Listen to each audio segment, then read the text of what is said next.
This is a Rogue Media Network podcast. This is the Sick'em Podcast, powered by Rogue Media Network. The Sick'em Podcast is a production of Baylor Athletics. Now, here are your hosts, Brooke Bednarz and the voice of the Bears, John Morris. Hi, everybody, and welcome to this week's Sick'em Podcast, powered by Rogue Media Network, a production of Baylor Athletics. We are glad you're with us again this week, wherever, whenever you're listening. John Morris, Brooke Bednarz, and Brooke, this will be fun today. We're going to visit with a former Baylor football standout, now in the ministry, and has a new book out. Jonathan Evans, our guest this week. Yes, there's a lot to talk about with our guest, with Jonathan, and super excited to dive into it. But I just think, before we even start, it's just great to acknowledge that this is one of our student athletes that, as Mac Rhodes, our athletic director, always says, was truly prepared to become a champion for life. And we're seeing that. And he's going out and continuing to be a disciple for our Lord and writing this book and living that out truly, what it means to be a Baylor Bear on and off the field. Yeah, well said, and a great example. So welcome in Jonathan Evans. Welcome to the Sick'em Podcast. Man, it's glad to be here. Where else would I want to be? I'm a Baylor Bear. You are. And you say that with your smile on your face. So I like that. What do you remember? Let's go back to coming out of high school, your recruitment by Baylor, ending up here. What was that process like for you? Well, it was a lot of fun. I mean, at the time it was Kevin Steele, who was the coach, and he came to Dallas, came to my dad's office, knew about my dad from ministry, Tony Evans. And so he comes in and he says, "Hey, I like you, but I really like your son." That's good. That's a good way to start recruiting right there. Yeah, so that's good. And just to be able to, I went and did some other visits, but Baylor just felt like home. And I went and met the team, met the coaches, met the staff, went to Floyd Casey at the time. And so it just felt like home. And it was also good to be far enough from home, but close enough to home. So being about an hour and 15 minutes down the road. And so it was just a great experience and glad that I had it. Obviously, your dad is a name well known in ministry, like you just mentioned. But do you think that sort of played into, Baylor feeling like home because of its Christian mission here? Definitely is a part of the decision. Just kind of the atmosphere that Baylor provides. My dad talked about, yeah, son, they got, you'll be Division I football player, but they got chapel too. And they've got, some FCA running on campus, and they've got all of these. It's an environment because a lot of times the environment that you're in will win. And so being in that environment was definitely conducive, not just for my growth as an athlete, but for my growth as a person and for my growth in the Lord and all the experiences that I was able to have at Baylor. So it was awesome. It's one of the pluses of Baylor, really, isn't it? And Baylor athletics. It was then, when you were here, it is now. And, you want to compete at the highest level, Division I athletics, Big 12 conference, but do it, in a Christian framework. Yes, you want to operate in that framework. Every football game has boundaries and referees. In other words, they're giving you a framework. You're allowed to be free, but not free outside of that framework. And so what Baylor provides is a different type of freedom than most people would think. Most people think freedom is doing whatever you want, whenever you want to do it. That's chaos disguised as freedom. Really, you want to have a framework that you're basing your freedom within. And Baylor provided that. It was a constant reminder that even though you're away from home, you're at home because we carry the same value system as your home. Chaos disguised. Write that down. Oh, I love that. I'm gonna have to use that. Really we'll good. let you trademark it, but I'm gonna use it. Definitely, go ahead. So walk us through some of your playing days. Obviously, you had a good career here at Baylor, enough to make it to the league. So kind of walk us through those days and reminisce on what it was like to wear that green and gold jersey. Well, I tell people that we made the foundation that RG3 stood on now. So You're the base he of that has the statue out statue. there. Yeah, he has the wins. He's got the Heisman and all of those different things. The teams in those days were really great. But we had to lay the foundation. It took several years. When I was playing, we probably won 3 or 4 games a season at max, because we were in the building phase. And there's always a group of people who have to go through the building phase in order for success to be had by the next generation. And so that's a part of where I was. And that's also kind of what grew me up, to continue to fight even through adversity, to continue to fight and work as hard as you can, that knowing that, God has a plan, even when it feels like you're losing, you're winning, because your spiritual life, and even what's going on the field have a lot of categories that are connected, from executing the playbook in adversity, from connecting with others who are trying to go in the same direction, even though they're facing adversity, call it accountability. I mean, my dad, Coach Steele, Guy Morris, who was my coach for 2 years as well, continued to just kind of throw those things in there as we were building and laying the foundation for the success that Baylor's having now. So when you put in all that work and you go brick by brick, you turn on the TV now and you're just like, wow, look at this. It's awesome. I hope you take pride in what Baylor's doing now, because you're right. I mean, you were part of that foundation that built it to where we are today. Mm-hmm. Yeah, so I do. I mean, when you walk up to my house, there's a Baylor Bear mat right outside. Nice. When you go in my media room, there's a big bear mural that was drawn in, that was painted in, that's doing, putting the big bear claw up. Nice. Me and my wife have all the Baylor t-shirts. Our kids are slowly being indoctrinated as much as we can. And they have Baylor cheerleading outfits for the girls. They've got Baylor t-shirts and basketball jerseys for the boys. So it's Baylor all over the house. And me and my wife met at Baylor, so there's no competition. Nice. Very good. It's a great story. So even safe to say, even though the wins maybe weren't as plentiful as you would have liked during your time here, it was a good experience for you. That's right. It was a win in the midst of losses. And so, it was just a good connection for me to make, not only while I was there, but also just in life, is that a lot of times your setback is the ground and foundation for the comeback. It's for you to realize that those times make you stronger. And it did. It helped me push through and get ready for future adversity. When I was in the NFL, it was more adversity. I was carted off the field. I was hurt. I was booed. I was traded. I was cut.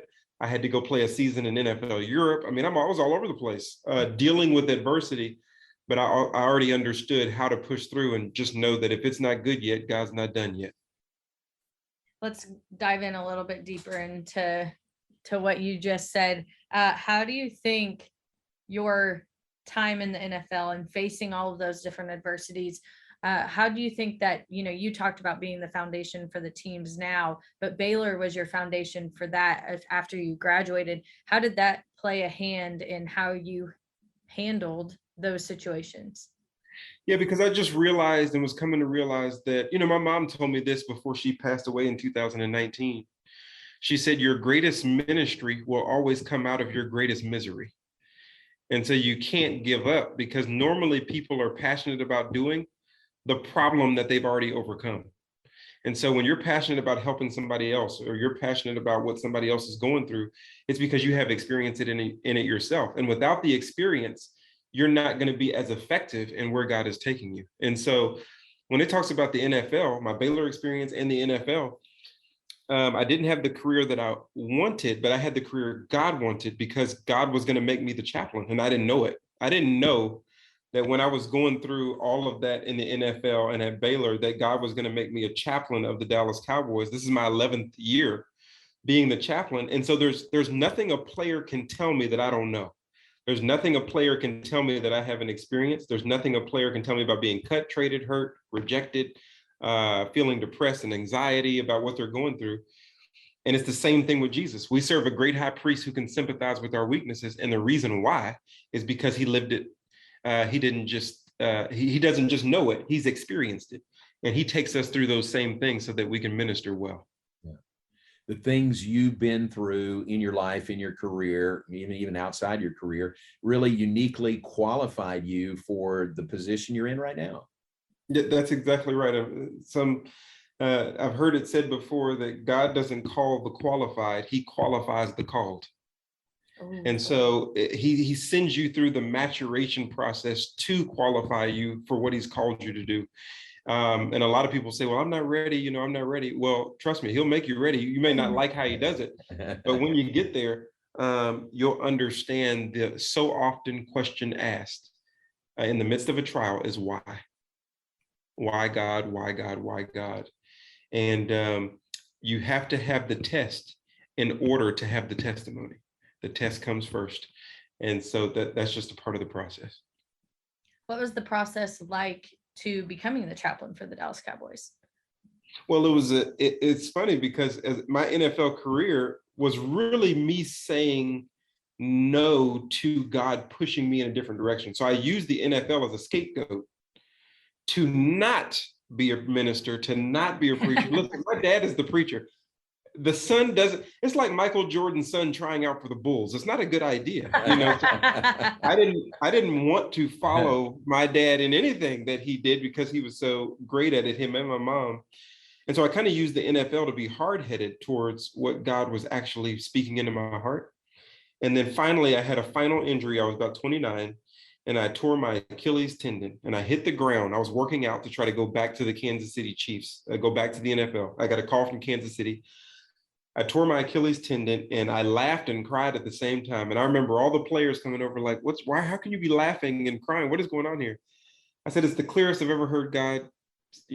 I was wrestling with him like Jacob, and now he changed how I walk. And so it's clear as day. I put on my boot, I put on my crutches, and I went to seminary limping. And so I experienced that wound, for his wonder so that I can actually move forward.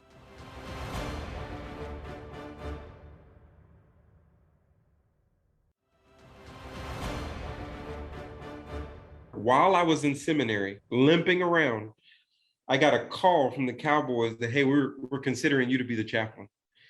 And so that call came when I decided to walk his way, even if I was limping.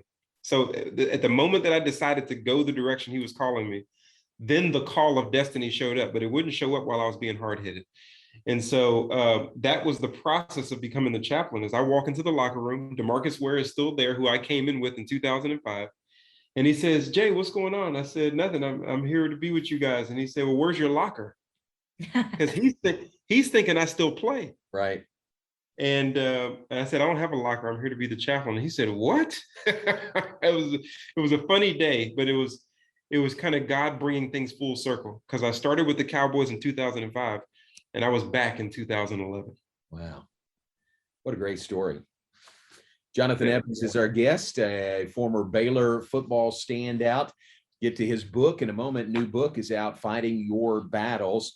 We are presented by Rogue Media Network. I've had the privilege of calling games like Jonathan's games and telling stories about Baylor athletics for a long time. Storytelling is an art, and there's a network in town doing just that. Rogue Media Network has produced over 80 original podcasts and shows ranging from comedy, true crime, business, and sports. If there's a story to tell, Rogue Media Network is telling it. You can find this podcast and all the other great Rogue Media Network shows on Spotify, Apple, YouTube, or anywhere you listen to podcasts. Continuing with Jonathan, and your book is out, and by all accounts, man, it's a hot seller. Things are going well. Congratulations on that. No, I appreciate it. I put it out there, and we'll let God do what he wants to do. Title of it, if folks listening to us want to start tracking that down, is Fighting Your Battles, Every Christian's Playbook for Victory Over Life's Challenges. And Jonathan, to be honest, we talked about some of the things you've been through, but you've been through some challenges and loss in your life and in your family. Yeah, definitely have. We lost 8 family members from the span of 2018 to the beginning of 2020, which is a very short time. So every 4 to 6 months. And so it was very depressing 2 years of grief. So I talk about that in the book. The unique thing about this book is that it has QR codes in it every 3 chapters, where you scan it and it's a video of me walking with you through the book. And so you get to see me talk about those challenges. And me and my wife are in one of those videos talking about our 4 miscarriages. Really times in our life where we really had to depend on God, and practically how we thought about it and how we worked through it. And so definitely all of the challenges, but those challenges also create the opportunity to share the story because we're all facing it. My dad always said, you're either in a storm, on your way to a storm, or you just came out of one. Those are your only options. That's how life works. And so I wanted to be a blessing to others based on, the burden that I've had to carry and have gone through. A lot of people, when they face struggles, they kind of compartmentalize it inside, keep it to themselves, specifically with miscarriages, like you and your wife talk about. What prompted you to take those experiences and what you've learned from them and decide to write this book? Because of a message that I've preached before, Genesis 50:20. It's one of my favorite testimony verses. It's the verse for every generation, every person. This is the verse. You meant it for evil, but God meant it for good, to bring me to this present result, to preserve many people alive. That's the testimony. It was meant for evil. It was meant to take me out, but God used it to take me up, to bring me to where I am now. This is the place of testimony. But the place I am now is not just for me. It's to turn around and preserve somebody else. And so whenever you're able to use a weapon against you for good from you, then you have been able to understand how to turn the tables. And not only turn the tables, how to bring more restoration even to yourself. When Job prayed for his friends in the last chapter of that book, God restored him. And so it's something about taking your internal struggles and making them an external blessing that actually boomerangs right back to you. And so we're in this together. It's accountability. Bear one another's burdens. A brother is born for a time of adversity. Iron sharpens iron. We're in it together. And so I just wanted everybody who would to come in and huddle up. Jonathan, one of the things out of the book you say is God owns the victory. What does that mean from your perspective? Well, I think that we have to understand that stewardship is not just about money or materialism and things of that nature. Stewardship is also the battle. God says in 2 Chronicles 20:15 that the battle is not yours, it's the Lord's. In other words, he owns it. So you're not even supposed to own your struggle. You're supposed to be a steward of it, not an owner of it. And a lot of times we're carrying a burden that we really shouldn't be carrying, but God is allowing us to carry it because we won't give it to him. We want to be the owner of the outcome. And whenever you try to own the outcome, you'll have to carry a burden that you aren't built for. And a lot of times in our battles, we realize real fast we're not as good at being God as God is. And it takes you to dependency. It helps you recognize, let me give this to him. But it also helps us to understand that victory is not something we're fighting for. Victory is something we're fighting from. When you give it to God, you recognize, let me give it to God and let me allow him to determine these outcomes. Let me just be responsible and continue to pray and continue to do what he's called me to do on a day-to-day basis. Because I already have victory. So I don't need to go look for something I already have. That's a very frustrating thing. There was a time where I would bring I was looking for my cell phone and I was frustrated. I was all over the house looking for this cell phone. And then my wife called it for me and it rang in my back pocket. It's a very frustrating thing to look for something you already have. Yeah. And many Christians spend a lot of time doing that. And so we own the victory. So you don't fight for something you own, you just fight from it. A lot of our student athletes that we visit with, it's neat to hear their stories and to be able to tell those.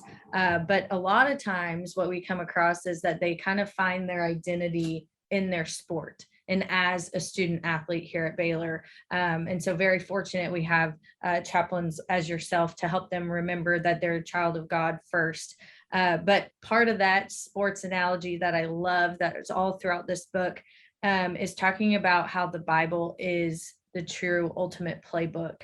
Can you go into a little bit more about that and that comparison and how, sports is such a great example for life, but it's not where our identity lies? Yeah, absolutely. That's a great thought. Great question. I use that all the time, as a chaplain, because football is a great correlation for the Christian life. You have a playbook, you have a coach that explains it to you.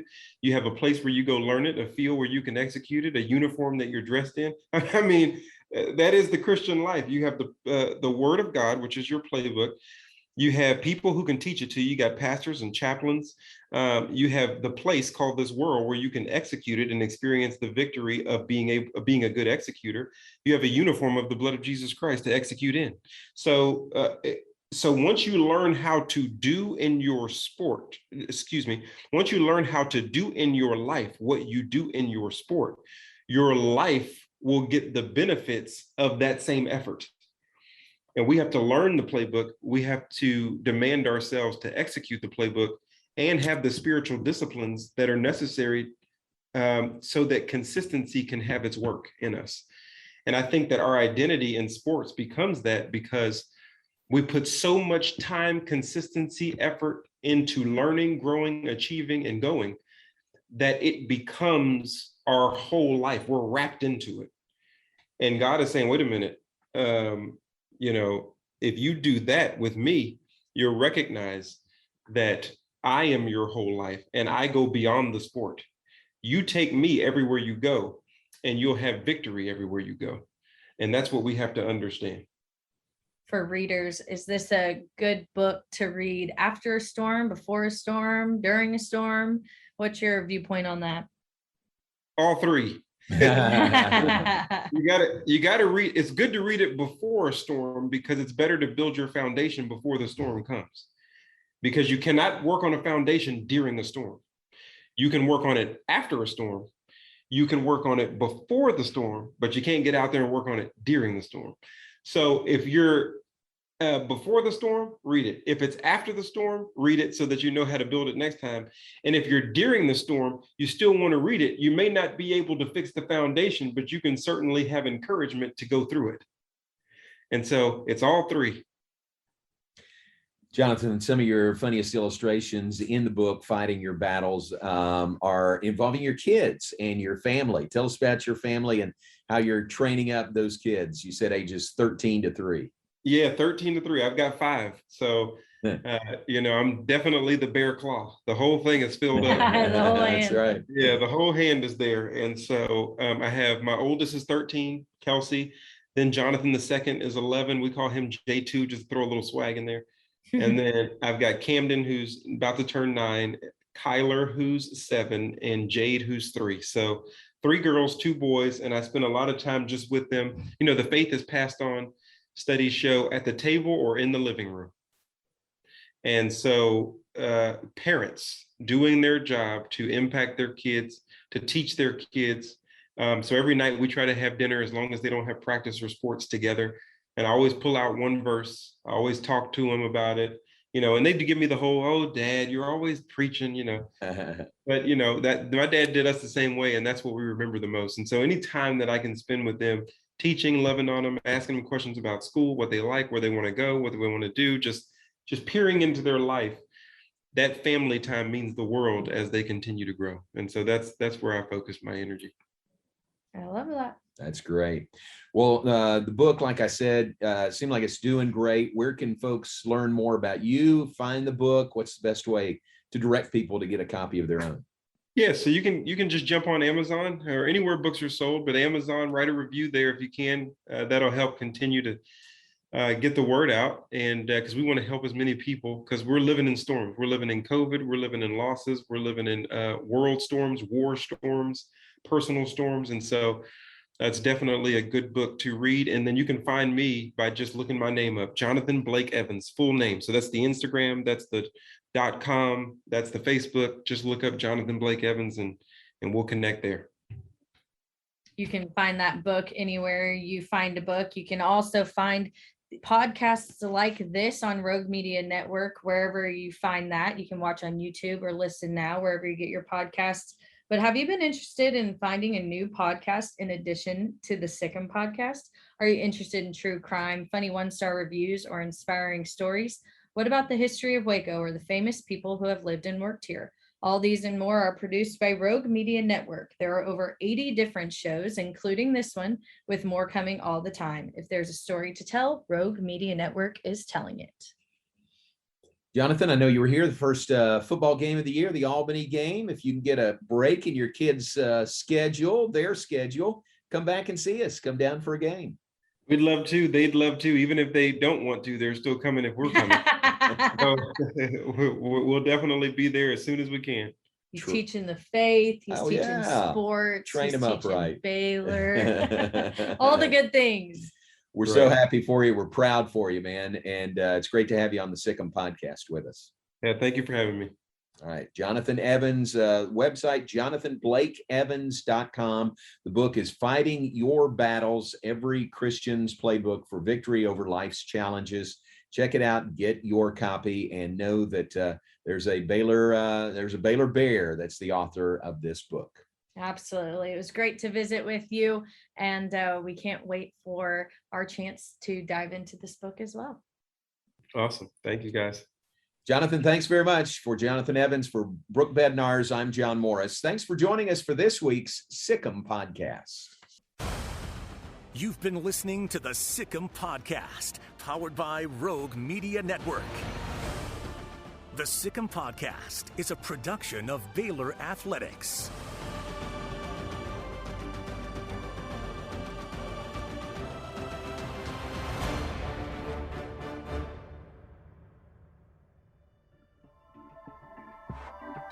This has been a Rogue Media Network production.